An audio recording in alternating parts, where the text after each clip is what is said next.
Bonjour, alors aujourd'hui je voudrais vous parler d'un sujet de cours que j'ai trouvé que mes étudiants disaient des choses tellement importantes que j'ai voulu les résumer dans une vidéo. Voilà, donc je suis à nouveau leur modeste secrétaire et je vais essayer de vous retranscrire un petit peu les choses qui ont été dites. Donc le sujet c'était CRISPR-Cas9, donc cet outil de réécriture du génome humain qui est un peu au cœur de l'actualité, modifier le génome humain de manière que la modification soit transmise de génération en génération, enfin du moins on essaye de le faire. Apparemment, les scientifiques ne sont pas unanimes sur le fait que c'était éthique et que ça ait fonctionné, mais disons que c'était une première dans toute l'histoire de l'humanité, donc ça fait grand bruit. Voilà. Donc CRISPR-Cas9 comme outil de réécriture du génome et de la géopolitique humaine. Donc du génome humain et de la géopolitique humaine. Et on a dit des choses très intéressantes, n'est-ce pas, sur le corpus de valeurs.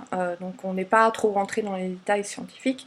Le corpus de valeurs des religions du livre en Occident et donc judéo-chrétienne et des valeurs confucianistes en Orient.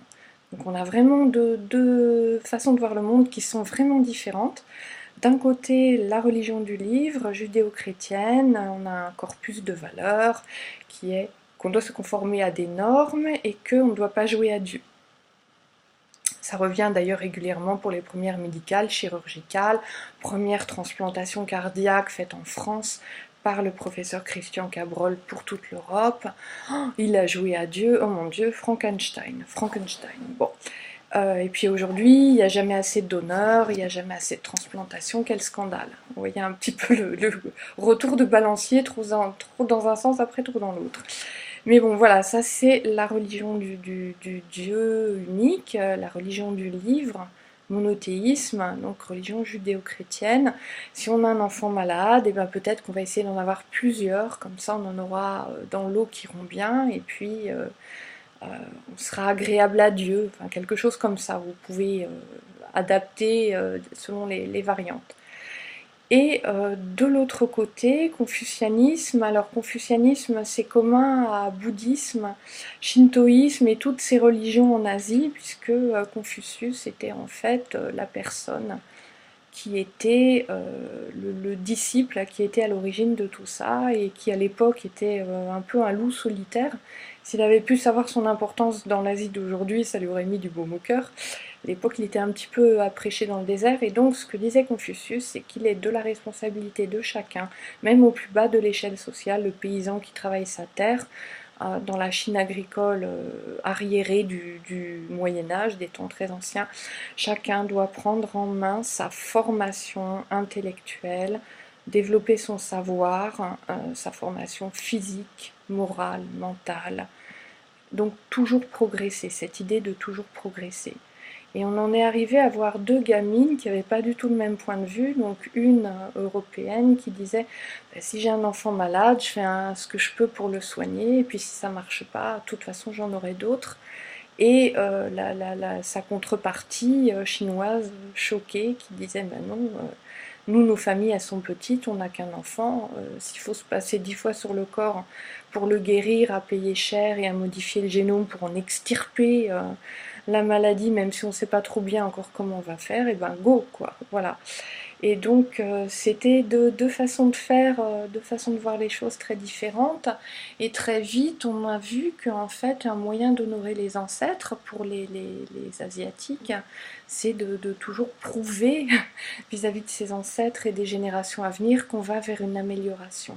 Amélioration du savoir, des richesses, on devient plus formé, mieux, on grimpe dans l'échelle des valeurs professionnelle, sociétale, du savoir, spirituel, prospérité, longévité, etc. Et que donc la modification du génome s'inscrit là-dedans, puisque forcément, si on améliore le génome pour les générations à venir, ben, on honore ses ancêtres en faisant ça, puisqu'on s'inscrit comme eux dans la longue lignée d'essayer d'améliorer c'est sa propre lignée, donc faire mieux que le voisin aussi.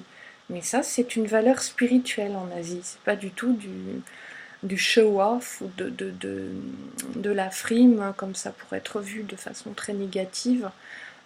dans les valeurs occidentales.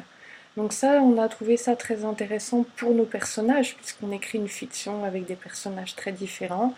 Donc forcément, avoir des points de vue qui collent aux réalités, c'est notre souci. Et très vite, on a constaté que c'était une richesse et qu'il n'y avait pas vraiment d'agacement mutuel ou d'intolérance, mais plutôt un amusement, une surprise de voir « Ah tiens, on peut penser autrement, ah oui !» Et même si les gens sont choqués au début, c'est une surprise de « Ah bon, c'est pas évident, moi j'aurais dit ça, l'autre dit ça, bon », donc plutôt une sorte d'être un peu désarçonné, mais pas du tout agressé.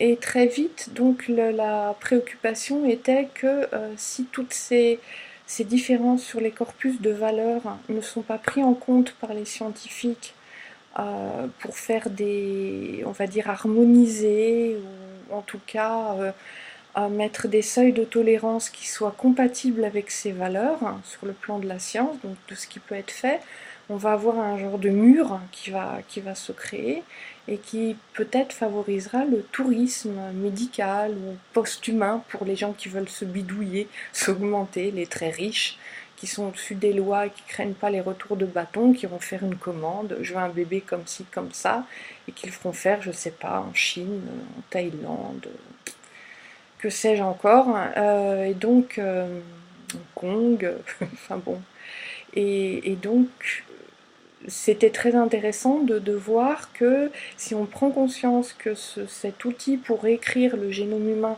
est aussi un outil de réécriture en géopolitique, on a aussi une chance peut-être, d'après les élèves, de partir sur le bon pied et de ne pas créer des divisions qui vont favoriser les brutales inégalités sociales et le tourisme médical où enfin, on voit que la frontière peut être très, très fine, très friable entre ce qu'on va considérer comme médical et augmenté.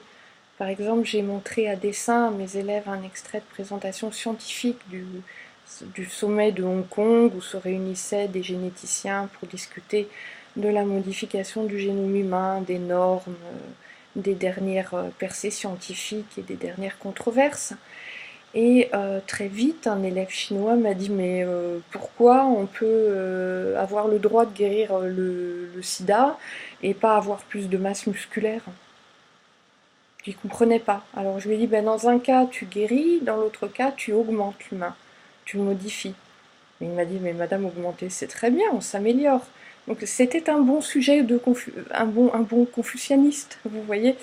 Et donc, selon le corpus de valeurs, le curseur sur l'échelle va être différent pour les uns et pour les autres. Alors évidemment, on peut se moquer des rigidités trop grandes en disant que les gens veulent mourir éthiquement corrects.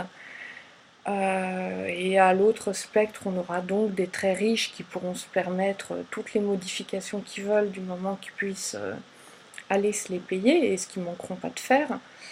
Même si c'est aussi dans un souci de valeur, puisque d'après ce que j'ai compris en parlant avec des Chinois, et je vis une moitié de l'année en Asie, donc des Chinois j'en rencontre pas mal, c'est bel et bien une façon d'honorer ses ancêtres que d'améliorer sa lignée à soi et donc de prendre sous sa responsabilité, de faire en sorte que les générations qui vont venir seront exemptes, ou du moins on aura fait tout ce qu'on aura pu pour qu'elles le soient, de telle ou telle maladie, même si ces maladies en question n'arriveront jamais.